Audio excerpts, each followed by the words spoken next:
Rudia. Anza kukaa.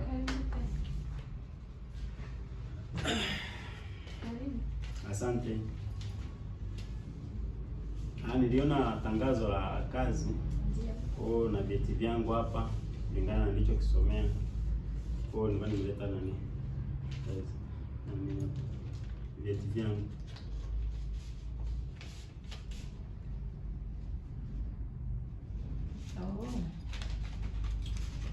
Sasa kakaangu, hapo ofisini kwetu sisi tulikuwa tunahitaji watu wenye experience.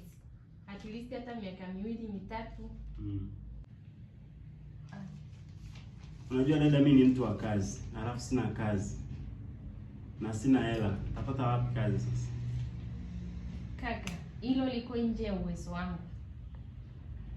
Lakini wewe dada, unaweza ukanisaidia mimi nikapata kazi, kwa sababu ina maana sisi tunaomaliza vyuo bila nyie kutuajiri hatuwezi kupata experience. Lazima nyie mtuajiri ndio tupate experience. Sasa mimi nikija hapa eti nataka niwe na experience miaka 2, miaka 3. Jamani dadangu, kwani msitusaidie mkatupa kazi ndio tukapata experience? Lakini dadangu, hilo mimi sitaweza kukusaidia kaka. Cha kufanya wewe nenda kaangalie sehemu nyingine, ila kwa sisi tunataka watu wenye idea kidogo.